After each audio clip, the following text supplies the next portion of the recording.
안녕하세요. 회복하시고 다스리시는 하나님의 손길을 누리며 살아가시는 여러분이 되기를 축복합니다.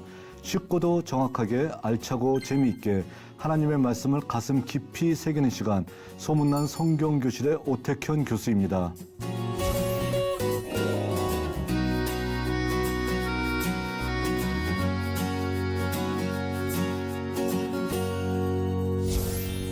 지난 시간에 나눈 내용을 기억하시나요? 지난 시간에는 요나와 하나님의 사랑에 대해서 살펴봤습니다. 오늘 나눌 내용은 말라기와 공동체의 회복입니다.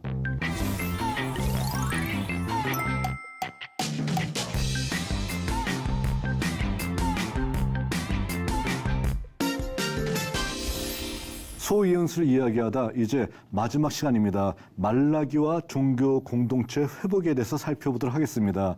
자, 우리 성경에도 말라기서가 가장 뒤에 있어요. 자, 그렇기 때문에 저희들은 우리들의 언어 습관과 말라기 선지자가 굉장히 일치하고 있는 것 같아요. 왜 그러냐면은 말라기 하게 되면 종말 말자, 그리고 또 기하게 되면 기록할 기자에서 마지막 기록인가 보다 이렇게 생각하고 있는데, 자, 말라기는 히브리어예요. 말라키 해가지고서는요, 나의 메신저, 나의 사자라고 하는 뜻입니다. 자, 그러니까 말라기가 마지막과는 전혀 관계가 없어요. 그러나 어쨌든 우리가 기억하기 좋게 말라기라고 하는 선지자가 우리 구약 성경의 제일 마지막에 위치하고 있는 선지자입니다. 그도 역시 페르시아 시대 활동했던 예언자인데 종교 공동체 회복에 대해서 정말 강력하게 외쳤던 선지자라고 얘기할 수 있습니다.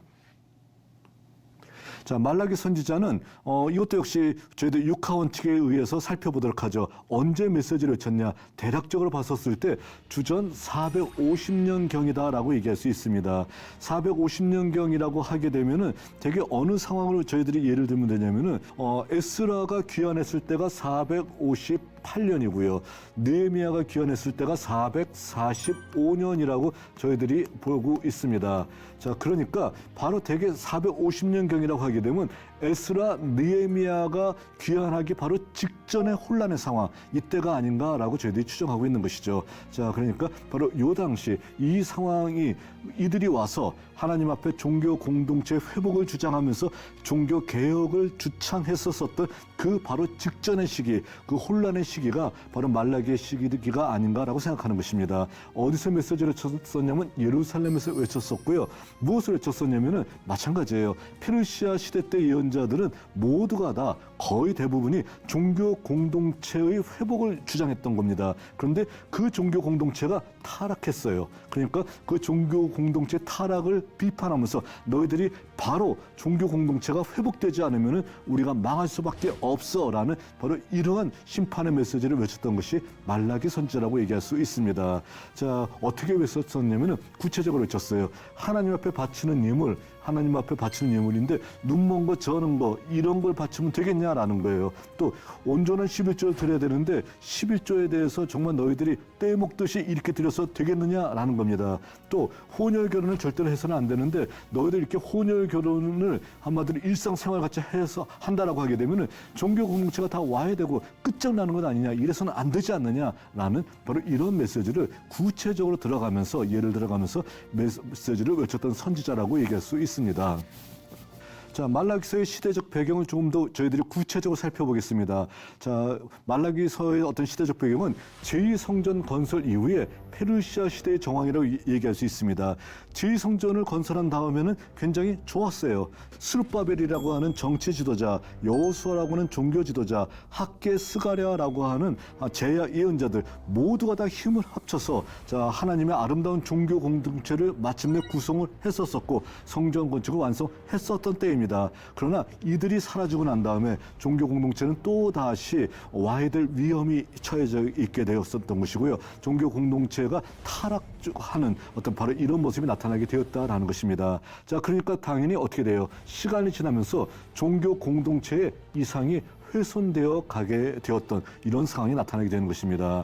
자, 그랬을 때 이런 어떤 공동체의 어떤 훼손, 종교 공동체 이상의 훼손을 막기 위해서 에스라, 느헤미야의 귀환이 이제 예정돼 있습니다. 그러나 에스라, 느헤미야가 귀환되기 이전에 종교 공동체 이상을 확립하기 위해서 너희들 정말 이래서는 안 된다라는 것을 자, 이들이 귀환하기 이전에 먼저 메시지를 강력하게 외쳤던 선지자가 바로 말라기 선지자라고 얘기할 수 있다는 것이죠. 자, 그러니까 더 척박한 환경 속에서 메시지를 정말 강력하게 외치면서 하나님에게로 종교 공동체를 확실하게 이루면서 돌아올 것을 유대 백성들에게 강력하게 외쳤던 선지자가 말라기 선지라고 얘기할 수 있습니다.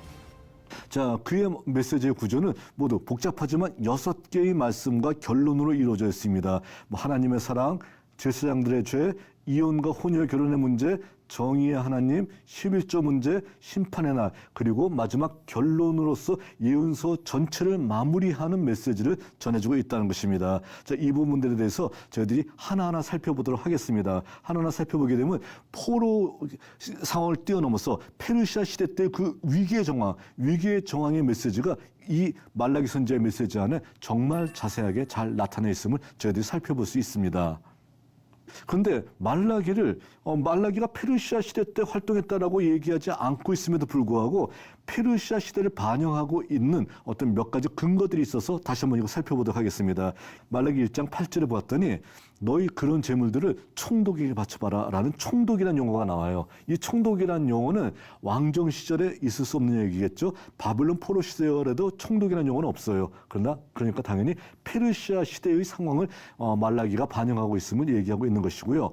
또 성전이 완공되어서 예배드리고 있는 정황이 정확하게 1장 10절에 나타나고 있습니다. 그러니까 바벨론 포로 상황이라고 하게 되면은 당연히 어떻게 돼요? 성전이 없었어요. 그런데 성전이 완공돼서 예배드리고 있는 정황이 있는 것을 봤더니 당연히 어떻게 됩니까? 페르시아 시대의 상황이다라고 얘기할 수 있습니다. 또 말라기가 주로 강조하고 있는 것이 무엇이냐면은 혼혈 결혼, 종교 공동체 붕괴를 비판하고 있는 걸 봤었을 때 이거는 페르시아 시대의 가장 커다란 특징이거든요. 이것을 강조하는 거예요.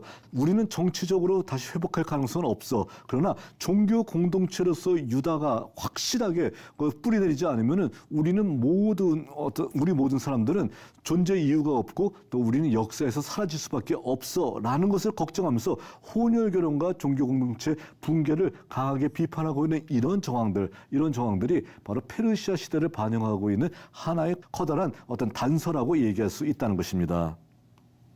자, 그랬을 때 말라기가 모두 6번 선포하고 그리고 마지막에 결론을 냈다고 했었잖아요. 그의 첫 번째 선포, 하나님의 사랑을 강조하고 있습니다. 하나님의 사랑을 강조하는데 갑자기 뜬금없이 야곱은 사랑하고 에서는 미워했다 이렇게 나타나 있어요. 자, 그러니까 창세기에 등장하고 있는 야곱은 사랑하고 에서는 미워했다라는 얘기일까요? 아니, 그 얘기가 아니에요. 어떤 내용이냐면은 이스라엘은 사랑하고 에돔을 심판하신다라고 하는 이 내용입니다. 자, 저희들이 포로 상황을 지나가면서 저희들이 살펴봤었지만 이 당시 사람들은요, 아직까지도 에돔에 대해서 굉장히 미움이 가득했었다는 것입니다. 왜 에돔에 대해서 미움이 가득하냐면은 성전이 무너질 때 바벨론 사람과 손을 잡고 무너지는 성전을 바라보면서 회파라 그 기초까지 다 회파해버리라, 다 부셔버리라 얘기하면서 자, 성전이 무너지는 것을 박수치며 좋아했었고요. 또 그 공로를 인정받아가지고서 바벨론 사람들이 에돔 사람한테 어디를 줬냐면은 헤브론이라고 하는 자, 막벨라굴이 있는 자기 조상들의 뼈가 묻혀져 있는 그 헤브론 이남 지역을 다 에돔 사람에게 줌을 통해 가지고서 자, 오바댜 선지자가 그랬었죠. 에돔을 반드시 심판할 것이다 라고 했던 거예요. 자, 바로 그 메시지를 아직도 이어지고 있습니다. 내가 분명하게 얘기한다. 야곱은 사랑하고 에서는 미워한다. 이스라엘은 분명히 사랑할 것이지만 에돔은 심판할 것이다 얘기하면서 자기 주변에 아직도 힘을 발휘하고 있는 에돔에 대한 심판을 얘기하고 있습니다. 자, 바로 이런 에돔에 대한 심판은 훗날 하스몬 왕조 요한 히르카누스에 의해서 이루어지게 됩니다. 자, 하스몬 왕조 요한 히르카누스가 에돔을 정벌하고 그리고 마침내 에돔 사람들에게 강제 유다화 정책을 펼침으로 말미암아서 바로 이 메시지의 어떤 예언이 성취되는 어떤 모습을 우리가 볼 수 있다는 것이죠. 자, 그러니까 하나님은 어쨌든 주변 나라들 가운데서 이스라엘을 사랑하신다라는 어떤 메시지를 전해주고 있습니다. 그렇지만 너희들이 분명히 기억해야 될 것은 뭐냐면 제사장들, 너희들이 너무도 죄가 많다라는 겁니다. 자, 제사장들이 온전한 예배를 드리지 않고 제사장들이 정신 차리고 분명하게 하나님 앞에서 종교 공동체를 바로 세우지 않는다라고 하게 되면은 너희들 모든 종교 공동체는 와야 될 수밖에 없어라는 메시지를 좀 말라기는 선포하고 있다는 것입니다. 그러면서 자, 뭐라고 얘기하냐면은 하나님 앞에 희생제물을 바치는데 눈먼 것 이런 것을 바친다는 거예요. 저는 것, 병든 것. 자, 원래 레위기에 의하면 온전한 것을 드려야 되는 것이잖아요. 그런데 이 하나님의 말씀조차도 그들은 지키지 않고 있다는 겁니다. 그랬을 때 자, 선지자가 얘기하는 것은 뭐냐면 그런 것들을 너희 총독에게 드려봐라. 그들이 좋아하나. 너희 총독도 싫어할 일을 하나님 앞에 바쳐 어딜 감히 하면서 자 바로 이 말라기의 메시지는 제사장들 너희들 정신 똑바로 차리고 종교 공동체가 와해되지 않도록 종교 공동체를 바로 세우는데 너희들이 제일 먼저 앞장서야 돼라는 메시지를 전해주고 있다는 겁니다. 또다시 강조하는 것이 무엇이냐면은 이혼과 혼혈 결혼의 문제에 대해서 강조하고 있다는 거예요. 자, 그러니까 포로 상황을 지나서 페르시아 시대 때 가장 커다랗게 강조되는 건 뭐예요? 절대로 혼혈 결혼하지 말아라라는 것을 강조하고 있습니다. 그러니까 페르시아 때 쓰여졌었던 역대기 역사 아니면 에스라, 느헤미야 같은 곳에 보게 되면 뭐 계속 나와 있는 것이 뭐가 나와 있나요? 족보가 나와 있죠. 족보가 나와 있는 가장 커다란 이유가 뭘까요? 너희 조상들은 순수한 혈통을 이루기 위해서 이토록 노력했었어 라는 것을 강조하기 위한 거예요. 그러니까 절대로 이혼 또는 혼혈 결혼해서는 안 돼 라는 것을 커다랗게 강조하고 있는 것이 페르시아 시대 때의 가장 커다란 특징입니다. 그런데 종교 공동체가 한마디로 얘기해서 온전한 종교 공동체를 이루어야 되는데 제사장들이 멋대로 예배를 드리고 있습니다. 그리고 백성들은 이혼과 혼혈 결혼을 너무도 쉽게 하고 있는 거예요. 근데 혼혈 결혼을 통해서 그들의 피가 섞여 버리게 된다라고 하게 되면은 종교 공동체의 정체성을 확립하는데 굉장히 문제가 돼요. 자, 우리는 여호와 하나님을 섬겨 얘기할 때 유대인이라고 하게 되면 그것을 그 메시지가 받아들일 수 있어요. 근데 아버지는 페르시아 사람이고 어머니만 유대인이에요. 그랬을 때 너희들은 여호와 하나님만 섬겨야 돼라는 메시지가 바로 그 혼혈된 자식들한테 먹혀들 수 있냐는 거예요. 그러니까 그렇게 세월이 지나가게 되면은 결국 유대인의 정체성이 다 없어져 버리고 그리고 유대인들은 역사에서 사라질 수밖에 없다라는 위기감이 페르시아 시대 때 사람들의 공통적인 위기감이었다는 겁니다. 자, 그랬을 때 말라기 선지자가 또다시 얘기하는 것이 뭐냐면 너희들 예루살렘에서 가증한 일을 행하고 있고 또한 이방 신의 딸과 결혼하고 있는 이런 일들이 왜 이렇게 일어나고 있느냐, 이래서는 안 된다라는 것을 강조하면서 이혼, 혼혈 결혼 절대로 해서는 안 돼라는 메시지를 일반 백성들에게 얘기해주고 있다는 겁니다. 이렇지 않는다라고 하게 되면은 종교 공동체가 와해되고 끝장나 버린다라고 얘기할 수 있기 때문인 것이죠. 그리고 또한 정의의 하나님을 강조하고 있습니다. 정의의 하나님에 대한 메시지를 한다라고 하게 되면 저희들이 머릿속에 딱 먼저 떠오르는 것이 뭐냐면 신명기의 말씀을 강조하겠구나라고 생각이 될 것입니다. 맞아요. 신명기의 말씀이에요. 신명기에서 제일 강조하고 있는 것이 어떤 것일까요? 사랑과 정의의 공동체를 이루어야 된다라고 강조하면서 자, 너희들 가운데서 힘 있는 자가 힘 없는 자를 짓밟아서는 안 된다라는 겁니다. 그리고 힘 없는 자의 대명사로서 과부, 고아, 나그네 이들의 눈에서 눈물 흘리게 만든다라고 하게 되면 하나님께서는 반드시 힘 있는 너희들에게 죄를 물을 것이다 라는 것이 신명기 메시지의 가장 커다란 핵심이라고 얘기할 수 있다는 것입니다. 자, 그런데 여태까지 사람 사는 것 거의 다 비슷하겠지만 바로 종교 공동체도 제대로 이루지 못하고 있는 유대인들이 어떤 짓을 하고 있냐면요, 한마디로 얘기해서 거짓 맹세하고 있어요. 자, 그리고 품꾼의 삭스에 대해서 억울하게 합니다. 자, 제대로 삭스를 지불하지 않는다는 거예요. 내가 힘이 있으니까 너 이것만 받아 하는 식으로 얘기하면서 품꾼의 삭스를 제대로 주질 않아가지고서 한마디로 얘기해서 힘없는 사람이 슬피 울면서 가슴 치는 어떤 환경을 만들었다는 겁니다. 또 과부, 고아를 압제하며 나그네를 억울하게 하고 있다라는 겁니다. 자, 하나님께서 제일 싫어하는 것이 뭐냐면은 약한 자를 짓밟는 거예요. 특히 과부, 고아, 나그네의 눈에서 눈물 흘리게 만들고 또한 과부, 고아, 나그네의 입에서 하나님 정말 저 사람 때문에 내가 힘들어 못 살겠어요 라고 하는 의침이 나온다라고 하게 되면 하나님께서는 절대로 그 사람을 용서하지 않으신다는 것을 여러 예언서를 통해서 말씀하고 있는데 바로 이 말라기에도 마찬가지라는 겁니다. 당시 종교 공동체도 제대로 이루지 못하는 이들이 하나님의 말씀대로 정의의 공동체를 이루는 거, 이거는 정말 요원한 일이겠죠. 자, 그러니까 나를 경외하지 아니하는 자, 결론적으로 하나님을 경외하지 않으니까 이런 일들을 자기 멋대로 하고 있다는 거예요. 그래서 만군의 여호와가 이런 자들을 절대로 용서하지 않겠다라고 말씀하고 있다는 겁니다. 자, 그리고 이제 말라기 하게 되면 우리가 제일 많이 알고 있는 제일 기억에 많이 남는 것이 바로 11조 문제라고 얘기할 수 있습니다. 자, 뭐라고 얘기하냐면요. 사람이 어찌 하나님의 것을 도둑질하겠느냐? 그러나 너희는 나의 것을 도둑질하고도 11조를 떼먹었다는 것이죠. 말하기를 우리가 어떻게 주의 것을 도둑질하였나이까 하는도다. 이는 곧 11조 봉헌물이다 얘기하면서 11조를 제대로 바치지 않는 온전한 11조를 바치지 않는 사람은 하나님의 것을 도둑질한 것과 똑같다라고 표현하고 있습니다. 자, 그러면서 온전한 11조를 내봐라. 그럼 너희 곳간에 내 은혜가 차고 넘치는지 너희가 한번 시험해봐라 라는 구절이 뒤에까지 이어지고 있습니다. 말라기가 11조를 강조하는 가장 커다란 이유는 뭘까요? 종교 공동체가 와해되고 있는 상황이에요. 종교 공동체가 와해되고 있고 한마디로 하나님 앞에 온전한 11조조차도 내지 않고 있고 이것조차도 속이려고 하는 잘못된 마음을 갖고 있는 백성들에 대한 질타라는 것입니다. 자, 그러니까 뭘 얘기하는 걸까요? 말라기가 걱정하는 것은 무엇을 걱정하는 것이냐면은 11조를 잘 내지 않음을 통해서 11조를 온전하게 바치지 않음을 통해서 종교 공동체가 와해된다라고 하게 되면은 한마디로 얘기해서 유다 민족은 역사에서 사라져버리는 것이고요. 정말 모든 것이 끝장나버리는 정말 절체절명의 위기 상황 속에서 너희들 11조 온전하게 내는 것, 이것이 종교 공동체를 확립하는데 정말 중요한 하나의 너희들의 실천 방안이야 라는 것을 외치는 것, 이것이 바로 말라기 메시지의 핵심이라는 것입니다. 그러니까 말라기가 11조를 강조하는 이유는 뭐다?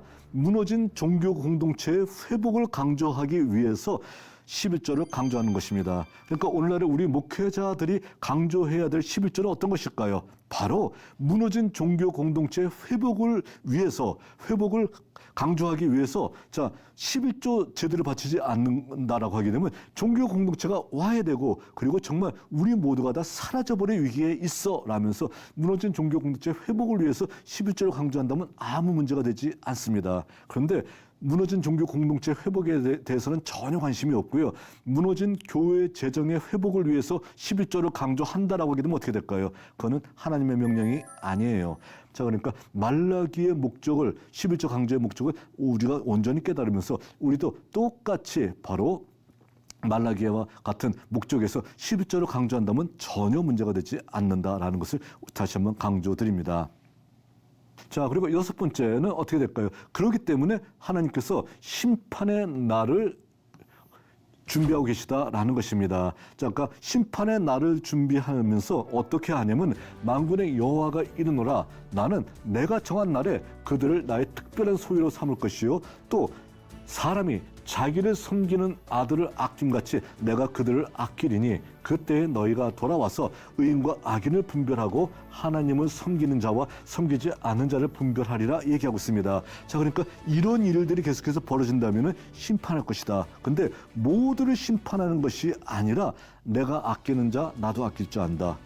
너희가 사랑하는 자를 사랑하듯이 나도 내가 사랑하는 자를 사랑한다라는 거예요. 그러니까 반드시 돌아와서 의인과 악인을 분별하고 하나님을 섬기는 자와 섬기지 않은 자를 분별해서 내가 분명한 심판을 할 것이다 라고 얘기하고 있다는 것입니다. 자, 그러니까 바로 이 상황은 어떤 상황이냐면은 보편적인 심판을 외친 것이 아니라 어떻게 된 거예요? 꼭 집어서 심판을 외쳤다는 겁니다. 자, 그러니까 굉장히 위기의 상황이 더 극으로 치닫기 때문에 이런 상황 속에서 어렵지만 그 가운데서 끝까지 신앙을 지키는 사람이 있다라고 해도 어떻게 될까요? 그들은 구원받아야 되잖아요. 그러니까 바로 이런 상황 속에서 의인과 악인을 반드시 분별할 것이다. 또 하나님을 섬기는 자와 섬기지 않은 자를 분별할 것이다 라고 외치면서 바로 이런 상황을 얘기하고 있다는 겁니다. 자, 그러니까 이것은 마치 우리가 스바냐서를 살펴봤었을 때 얘기하는 것 같이요. 자, 여호와의 심판의 날에 자, 여호와의 이름을 부르면서 자, 끝까지 자, 참고 기다린 자를 내가 분명하게 구별한다라는 어떤 그 메시지와 같이 말라기도 똑같이 심판의 날에 하나님을 섬기는 자를 구별하는 어떤 이런 모습으로서 하나님의 심판이 나타날 것이라는 것을 보여주고 있습니다. 그런데요, 말라기의 결론이에요. 말라기의 결론은 분명하게 얘기하는 것이 뭐냐면은 자, 가장 기본이 되는 거, 내가 예언의 메시지를 외치면서 정말 종교 공동체를 그렇게 강조하고 있는데 가장 기본이 되는 것은 이것이다라고 하면서 기본을 지킬 것을 얘기하고 있습니다. 뭐냐면 4장 4절의 메시지 같이 내가 너희를 호렙에서 온 이스라엘 위하여 내 종 모세에게 명령한 법과 율례와 법도를 기억하라라는 거예요. 자, 그러니까 하나님의 심판을 받기 이전에 자, 우리가 하나님 앞에 구별된 사람이 되기 위해서는, 그리고 온전한 종교 공동체를 확립하기 위해서는 가장 기본이 되는 것이 무엇이냐면은 모세에게 명령한 법, 곧 율례와 법도를 기억하는 거예요. 하나님의 말씀과 하나님의 명령, 이것을 기억하고 이대로 사는 것이 가장 중요한 것이다라는 것을 강조하고 있다는 것입니다. 자, 그러니까 무엇이 가장 중요할 걸까요? 어느 것을 먼저 하는 것이 가장 중요한 것이냐라는 것에 대해서 말라기는 분명한 해답을 내놓고 있다는 겁니다. 말라기가 가장 강조하고 있는 것은 뭐냐면은 다른 어떤 것보다도 내 소견에 오를 대로 행동하는 것 아니라는 거예요. 그리고 또 내가 봤었을 때 내 판단은 이것이 올바르다라고 생각하고 있고 사람들은 이렇게 행동하는 것을 원하고 있어. 이런 것 다 무시해도 된다는 겁니다. 가장 중요한 것은 뭐냐면은 바로 하나님께서 모세를 통해서 이미 주셨던 명령과 규례와 법도를 반드시 지키는 것, 이것이 가장 중요한 것이다라는 것을 얘기해주고 있습니다. 자, 그러니까 하나님의 어떤 심판과 마지막을 준비하는 사람이라고 하게 되면 가장 먼저 기억해야 되는 것이 뭐냐면 하나님의 말씀이라는 거예요. 하나님의 말씀을 우리가 제대로 알지 못하고, 그리고 마지막을 준비한다, 내가 하나님의 뜻에 따라 산다라고 얘기하는 것 자체가 얼마나 허황된 얘기인지를 우리들에게 보여주고 있습니다. 자, 그렇지만 모든 사람들이 성경 가지고서 얘기하고 있잖아요. 그러니까 여기서 우리가 정말 중요하게 생각해야 되는 것이 뭘까요? 성경을 제대로 알고 하나님의 명령, 하나님의 말씀의 가장 핵심이 무엇인지를 온전히 알고 그대로 행하는 것이 가장 중요하다는 것을 얘기해주고 있다는 겁니다. 자, 아까 말라기의 결론에서 제일 첫 번째 강조하고 있는 것은 뭐냐면은 바로 모든 것의 출발은 하나님의 명령한 법과 율례와 법도를 기억하는 것에서 출발해야 된다라는 것을 처음에 강조하고 있습니다.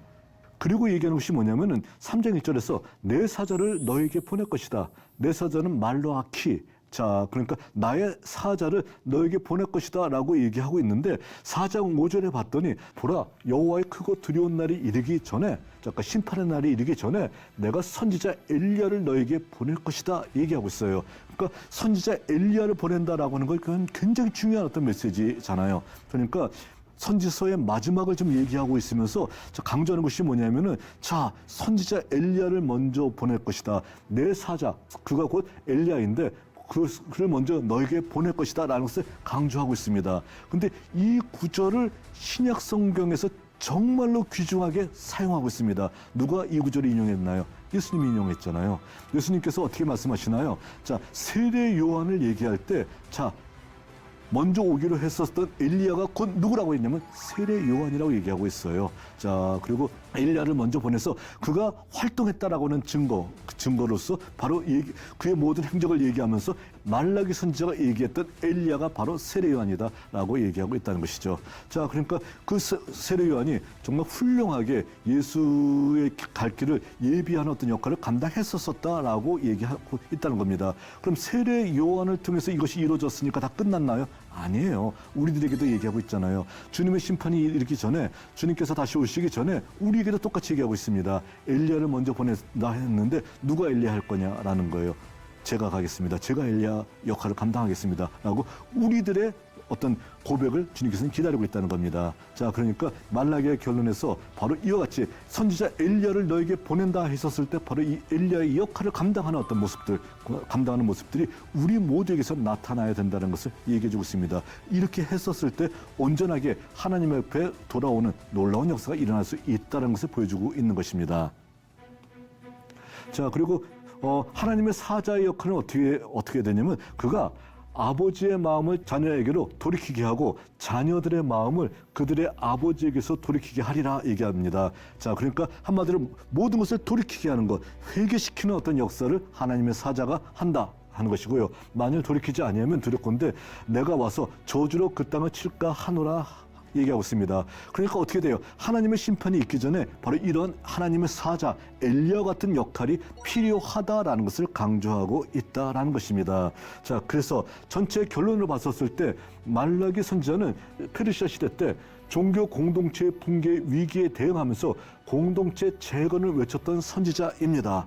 자, 그러니까 종교 공동체가 반드시 재건되어야 된다는 것을 강조하고 있다는 거예요. 그러면서 종교 공동체 회복의 전제 조건으로서 반드시 하나님의 율례와 법도, 말씀과 율례와 법도를 너희들이 지켜야 된다라는 것을 얘기하고 있고요. 또 우리들에게 사명을 감당할 수 있는 기회를 주시는 거예요. 여호와의 길을 준비할 엘리야를 언약의 사자로서 먼저 보낼 것이다 강조하면서 이 역할 누가 감당할 사람이 있으면 손들어봐라 라는 거예요. 예수님 당시에는 세례 요한이 이 역할 잘 감당했다. 이제 다시 내가 올 때 누가 이 역할 감당할 수 있겠냐라는 것을 우리들에게 질문하고 있습니다. 자, 어떻게 우리가 응답해야 될까요? 주님, 제가 여기 있습니다. 나를 보내소서라는 응답이 우리 모두에게 있어야 된다는 것입니다. 바로 이런 응답을 주님께서 기대하시면서 예언서를 마치고 있음을 우리들이 깨달아 알아야 된다는 것입니다. 자, 말라기 선지자까지 저희들이 살펴보면서 소예언서를 이야기하다 말씀을 마무리하고자 합니다. 여러분, 유익한 시간이 되셨나요? 그동안 소예언서를 이야기하다라는 주제에 대해서 함께 이야기를 나눴는데요. 자, 이 말씀을 들으면서 주님께서 오늘 우리들에게 하시는 말씀을 온전히 듣고 깨달아야 될 것입니다. 주님께서는 바로 우리들에게 이제 누가 예언자로서 나의 메시지를 증거하기 위해서 나아갈까라고 우리들에게 물어보고 계십니다. 주님, 저희가 여기 있습니다. 저를 보내주시옵소서라는 이러한 이사야 선지자 같은 응답이 바로 오늘 우리들에게 필요한 응답이 아닐까 생각합니다. 지금까지 모든 수업은 유튜브를 통해 다시 보실 수 있습니다. 언제나 하나님의 말씀대로 살아가는 여러분이 되시길 바랍니다. 지금까지 함께해 주셔서 감사합니다.